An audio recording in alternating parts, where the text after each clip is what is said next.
All right, this video is about middle ground. So you've got your kind of basic colors in. You're going to be starting to work with your middle ground. So this is probably where your piece would be at right now, right here. So I've got my main sky details in. I've got some of my background in, right? You'll notice that my background's not super detailed. It's kind of just stippled in different colors. And then I've got my water done and my rocks, kind of that base layer laid down. So this is kind of where you'd be at when you are ready to start your middle ground. This is a little bit farther along, but your middle ground is really going to consist of the details coming into your water here, in my case, and then all of these little details toward the back that are coming forward. I'm going to consider these trees a little bit more closer to the foreground because they're the closest trees. So those are going to be my darkest trees.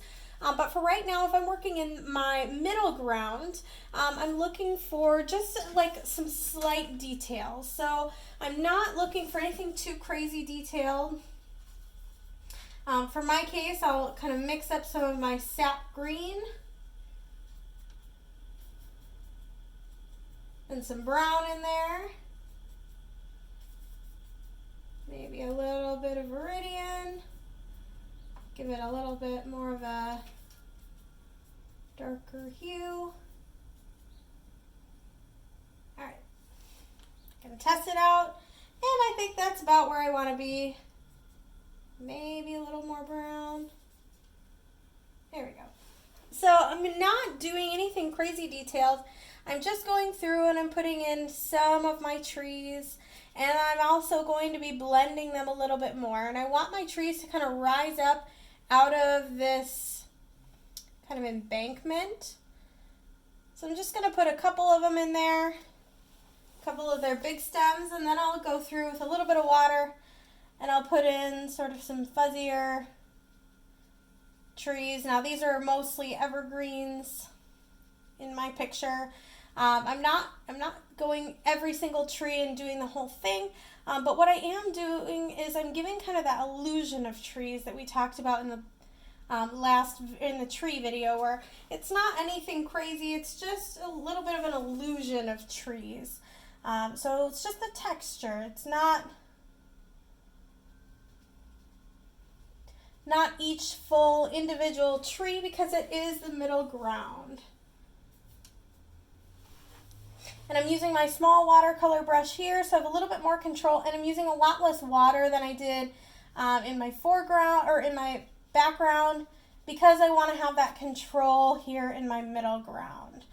So I would continue these trees kind of coming toward me, and I would kind of taper them, make them get bigger as they come toward me. That's one of the ways that you can show space. Now what I did with my rocks in the background here is instead of making every formed rock, which you can see in my foreground, this is like a fully formed, really detailed rock. Instead of doing that, I'm in my middle ground still, so instead of that, I'm just going to grab some of my brown and maybe pull some red in to get this sort of sienna. Maybe pull a little yellow.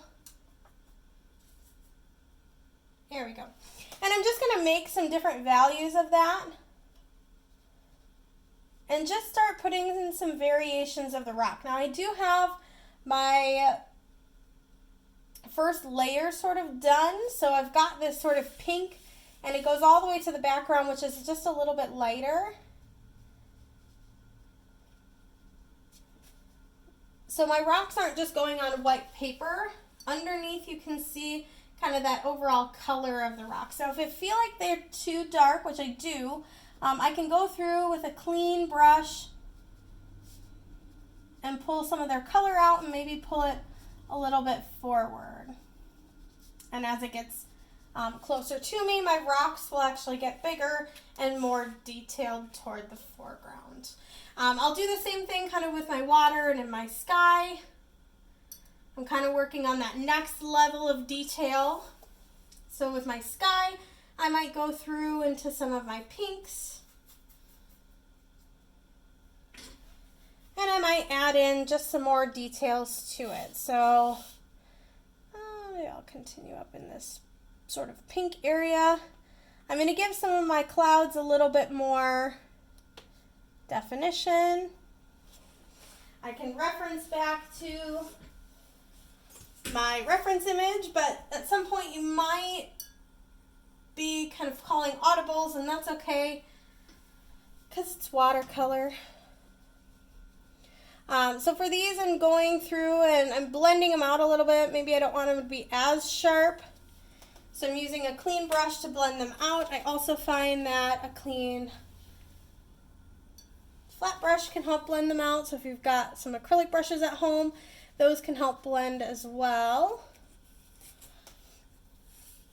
And then I'm going through on my water and I'm adding in some of my oranges and my pinks there. So it's just kind of putting that next level of detail. Remember that you can also go through if you feel like you made maybe a mistake, or if you feel like it's too much. Like, let me put a really dark orange here. If I feel like that orange may be a little bit too much, go through with a clean brush, blend it out a little bit, pull some of that color out, and blend it into your overall composition. So that's your middle ground.